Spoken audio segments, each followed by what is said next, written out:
Yo, what's up YouTube? My name is Nev, and I know you read the title and you're probably thinking this guy is nuts. However, allow me to explain myself. First of all, let's go over Lost Ark and quickly talk about, is it the game for you? And more importantly, why is it the game for me, and why did I quit my job to play it all day? Sound like one of those Twitter ads. Anyway, let's cue the intro.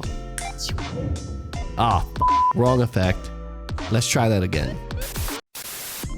So you've probably heard by now, Lost Ark has finally released in North America, South America, and Europe. Well, I'm assuming you heard by now, unless you live under a rock in a deserted island in a far, far away galaxy. And you hate video games. And if that's the case, then just hit stop. I mean, the fat lady has sung, go ahead, stop the video right now. Do not proceed, do not pass go, do not collect $200. But for the few of you ultra giga chad gamers who are brave enough to stay here for 10 minutes or more in the hopes that I can sneak in an ad or two and feed my rampant Dorito addiction, let's start from the beginning. What's Lost Ark and why has it consumed my life and so many countless others? Let's get into it.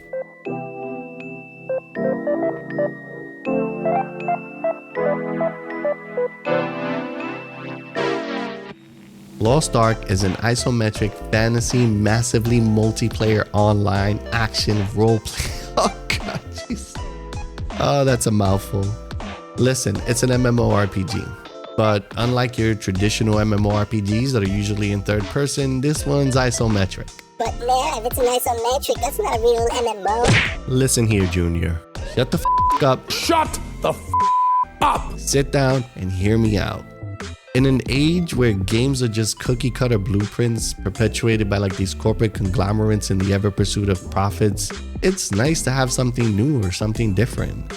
It's not even all that new. I mean, we've had isometric MMORPGs as far back as 1997 in the form of Ultima Online, or even more recently, Albion Online. It's not a new concept and it doesn't make it any less of an MMO. But unlike its predecessors, Lost Ark combines the hack and slash action of an RPG with the social aspects and connectivity of an MMORPG.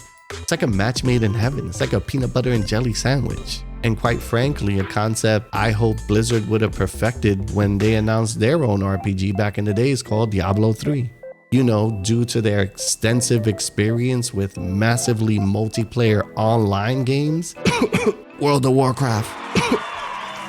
However, we know what their quote-unquote extensively experienced developers were actually doing during that time instead of, working on interesting game mechanics and concepts. Yeah, it's unfortunate. Regardless, one developer's folly is another developer's fortune, and in this case, that developer's name is Smilegate RPG. Who? I know, I've never heard of them either. Apparently, they're a subsidiary of Smilegate, and in conjunction with Tripod Studios, they gave birth to this masterpiece of a game sometime towards the end of 2019, but only in the South Korean region. You see, Lost Ark almost never even made it here. What? That's right, we would not even be playing Lost Ark right now. Bro, what are you talking about, man? Berserker mains would still be in their cages eating crayons if it wasn't for the wonderful people at Amazon Games stepping up to the plate to become the Western publisher. You see, back in 2020, Korean website The Bell reported that Smilegate had no plans for an EU and NA release, and currently they're more focused on the existing versions of the game. This resulted in almost 2 years of content, patches, and fixes before we ever even saw the game. And you know what? Hey, I'm okay with Korea beta testing my game if it means we get a smooth launch and a complete experience. I know that's a rare thing in the industry nowadays, but you know what? A smooth launch and a complete experience is exactly what we got. Except for the people on the EU servers. Nevertheless, launch was here, finally, and what a success it was. You see, Lost Ark topped the Steam charts day after day, reaching a peak player count of 1.3 million players during its first week alone. But it's important to note that peak player count doesn't really mean much for an MMORPG, especially a free-to-play one. It doesn't cost anything but a little bit of bandwidth and a little bit of time to check the game out. The important metric that will actually show us how successful the game is overall player retention over time. I mean, just look at what happened to New World, Elion, Bless Online, the list goes on and on. These games, they launch, they peak the first week, and then they flatline. Currently, at the time of this video, Lost Ark has had a 24-hour peak player count of 540,000. That's approximately a 42% player retention rate. And that's only a month after launch, and that's not too shabby if I say so myself. I mean, who would have thunk it? According to industry talking heads, the MMO genre is dead. You know, your game has to be a battle royale in order to be successful. However, the last time I checked Asmongold's stream, he had over 400,000 people watching him play Lost Ark. So it's obvious the interest is there. So who are all these players? Who's this game for? Why are so many players still logging on day after day? It's simple. The game is good. Really good. Sometimes it's the little things in a game that really make it stand out, and in Lost Ark's case, the combat is good. But that's not all. But wait! There's more! I mean, the soundtrack is good, the visuals are good, the classes are good, you know, they all feel unique, the abilities are good, they all feel epic. I mean, what other game do you know that you can jump in the air as a paladin, call down the power of angels, smite your foes, raise your sword like He-Man, and bask in the glow from the heavens? And that's just in one skill, pressing one button. Or a game where you can jump in the air as a martial artist and hurl down balls of lightning that would even give Goku a hard-on. And don't even get me started on the Berserker class. I mean, the dude is lugging around a sword bigger than Kanye West's ego and hitting harder than a state-led lawsuit against Activision Blizzard. What I'm trying to say is that the combat is good. The combat is enjoyable. The combat is satisfying. And thank goodness for that, because the questing is some basic bitch shit. Early on, it feels like you're questing and the story is just asking you to go kill this and go collect that. You're the chosen one, you're the hero, yada, yada, yada. Your typical run-of-the-mill MMO stuff. To their credit, at least you're not killing 1,000 boars. No! God, please, no! No! It's more like kill one of this, collect one of that, turn in the quest here, run there. It definitely feels streamlined. However, it still suffers from a bit of a lull during those early levels. But something special happens around level 20 through 30. All of a sudden, the story begins to pick up. You begin to learn more about its lore and learn more about the characters you've encountered along the way. You get a taste of your first real dungeon, and it's pretty damn epic. You can tackle it alone or with a group. The game really begins to open up and has an almost magical way of seamlessly intertwining its in-game cinematics with its gameplay to get you right back into the action almost instantly. It's as if the game knows its action is its biggest selling point, and it's constantly giving you a reason to get back to it with as little friction as possible. The game has these long stretches of action sequences that feel straight out of a Michael Bay movie. Except instead of watching them from the sidelines, you're actually playing through them. I know, foreign concept, right? Actual gameplay in a video game. Say what? You're only briefly interrupted from these action sequences here and there. I mean, long enough to pan the camera around and free you from this top-down isometric perspective to allow the game to showcase its amazing environmental details, or to showcase its beautiful level design, or simply to remind you that you're a small part of a bigger living world. So if you enjoy being part of a larger living world, then this game might be for you. If you enjoy games like Diablo 3 and Path of Exile, but you wish they had a bit more MMORPG kind of content and a bit more sociability, connectivity, then this game might be for you. If you enjoy to tackle content either group or solo, and actually have that option available to you, then this game might be for you.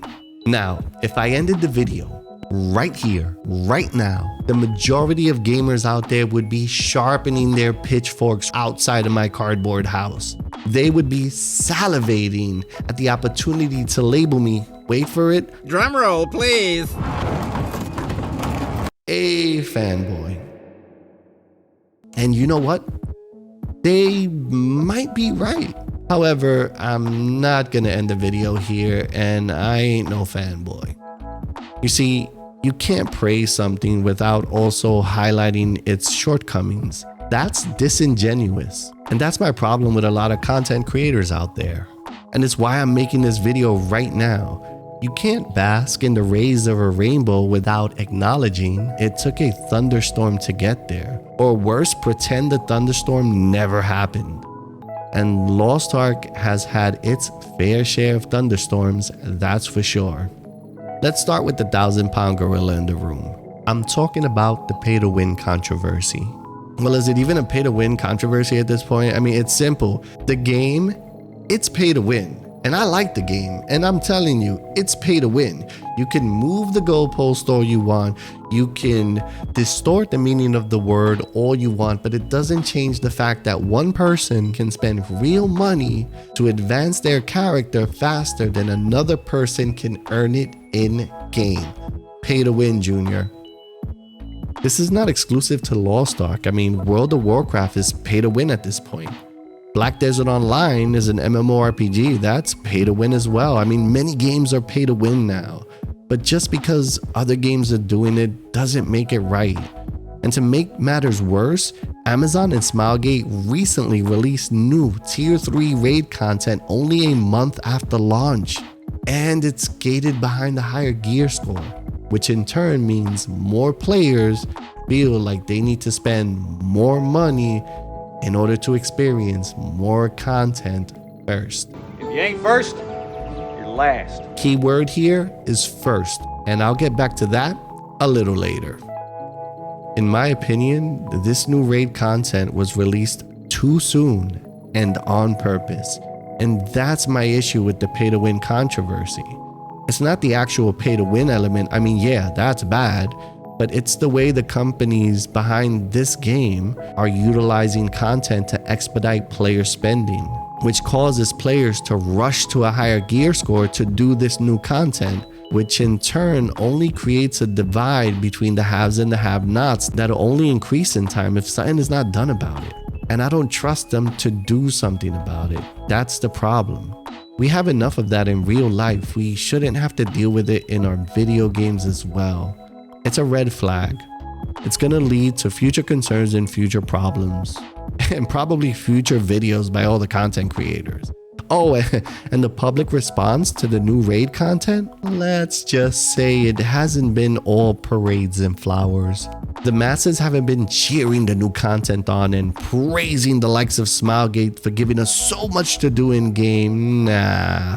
No. It's only adversely affected player sentiment and only solidified the pay-to-win argument. You see, it's caused players to swipe mommy and daddy's credit card feverishly in order to become ass whales in 1370 gear score just to experience that new content that was just released first. And look, man, if that's you and you have the disposable income, congratulations, this game is for you, have at it. However, you can't ignore the ill effect it has on the remaining player base as they play catch up in order to avoid, you guessed it, fear of missing out on content. For the vast majority of players who have limited time, short arms and deep pockets, and would like to experience content first, there goes that key word again, first, maybe this game isn't for them because they can't afford it. Oh, I'm broke, baby. I ain't got no money. Bullshit. I see you shining. I can smell a motherfucker with money. Even Ray Charles can see you got money. If experience has taught us anything about Korean MMOs at this point, is that the gear grind to keep up with the ass whales, oh, it's real. It's never gonna end. And these developers will continue with questionable, that's right, questionable at best practices to separate you from your hard-earned money. No way. No way. You don't believe me? Well, let's just use Lost Ark as an example. Did you know that Lost Ark has 3 in-game currencies? Now ask yourself, why would the game need 3 in-game currencies? And what's worse, in the cash shop, they have a whole page dedicated to the exchange rate between said currencies. It's stupid, it's confusing, and it's by design. You have royal crystals, you have blue crystals, and you have gold. Royal crystals can be purchased with real money. Then you have to take a course in accounting at MIT to figure out how to exchange that into the gold or blue crystals, depending where you're spending them, so you can exchange that for materials to upgrade your gear. But wait, it gets worse, because now you have to figure out, well, where to spend it. And you think that would be an easy thing, but there are 2 auction houses in the game. That's right, the game has a market and an auction house. It's quite weird. But only one of them sells upgrade materials, and it's gonna cost you gold. Or you can buy the materials from the cash shop. Within the cash shop. That's right, there's a cash shop in the cash shop, and it's called Mary's Secret Shop. See, Mary's Secret Shop sells the same upgrade materials you need, but only accepts blue crystals as payment. And it has a rotating inventory, thereby capitalizing on, that's right, you guessed it, the #1 guest of this evening, the fear of missing out. Look, it's confusing, and like I said before, it's like this by design. It's to make it as difficult as possible for you to determine how much real money you have to spend or you have already spent on that nice new shiny sword. It also has the byproduct of obfuscating how much you've already spent by now. So you know you don't drown in regret and look back and say to yourself, OMG, what have I done with my life? I could have bought a car with that money. Which leads me to my second gripe about Lost Ark. This game, Lost Ark, has way too many f***ing systems to learn and keep track of. For example, you have a system for faction with specific NPCs called Report that rewards pretty cool items. You have a system to build your own class in a specific way called engravings. Think about it like a talent build or talent trees as seen in other games. You have an auction house system that has its own currency token called Fions. That's right, another currency. I think it's to prevent scalping or something. There's also a sailing ship system where you can customize and upgrade your own personal sailing ship to get around the world, and it's pretty cool, but it comes with its own subsystem where you hire these sailors and they give you bonuses to your ship. There's a guild system whereby players can donate to the guild in order to level it up, and then the guild only allows 20 players in the beginning, and you need to level up the guild in order to increase the roster, and it's all very confusing, and you get my drift. And the game doesn't really do a good job explaining it to you. At first, it starts by giving you these tutorial quests called guides, and they're automatically assigned to you. However, later on in the game, they no longer assign them to you. As a matter of fact, if you never go to the guide section of your journal, you'll never find them, and you would never see them, and you would never complete them. It's very confusing and overwhelming, especially in the beginning of the game. However, it does add customizability and content later on, so it's a bit of a double-edged sword. These systems can be utilized by smart players to maximize their character's potential, and they're often quite fun to min-max if you're into that kind of thing. As for me, I don't mind them at all. I mean, once you get over that overwhelming feeling after being bombarded with so many systems at once, you begin to get the hang of it. And if you still have any questions, just look up a YouTube video on it.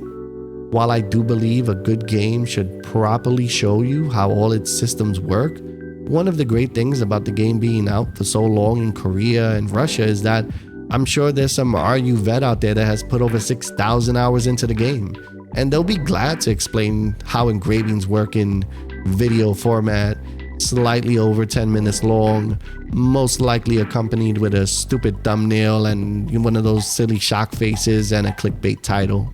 A small price to pay, but at least you learn something. And as for the pay to win element of the game, like, look, I'm not trying to beat the new tier 3 raid content on day one. I'm not trying to make a video on Argos and put it on YouTube and fill it up with a buttload of ads. I mean, I'm not even trying to be the highest item level character in my guild. I do have multiple characters. I do have multiple characters in tier 3, but I'm playing the game at my own pace with my own friends on our own time. And should Smilegate ever put a content wall that I cannot overcome with just hours played and experience, well, I'll simply find another game. Well, I'll make a video about it first. Maybe I'll have a cool intro by then and more than 5 subs, and then I'll find another game. But for now, I'm having a blast. I've spent no real money other than a starters pack, and I'm not that far behind the ass whales. Should that ever change in the future, well, I'll cross that bridge when we get there. But as for right now, I'm doing just fine, and I hope you all playing the game are as well. And on that note, if you've made it this far into the video, thank you. Go ahead, like, comment, subscribe, all that crazy stuff. I need all the help I can get. And thank you for coming out. Peace. Oh, that's right, the job thing. I almost forgot. All right, so here's the thing about the job thing. Technically, I didn't quit. They fired me. I know they fired me, but look, I was gonna quit anyway if they didn't fire me. So what happened was, I worked at a commercial bank. They got bought out by a bigger bank. That bigger bank fired a bunch of people during COVID because they're a bunch of capitalistic. All right, sorry, I calmed down. Anyway, so they're not nice people. They laid everybody off. Look, if they didn't fire me, I would have quit anyway. And I would have spent all my time playing Lost Ark. I probably still would have done this video. Hopefully it would have been better, and I probably would have had an intro by then. And here we are. So technically, they didn't fire me, but I would have quit anyway. Anyway, thank you for coming out. My name is Nev, and I'm out. Peace.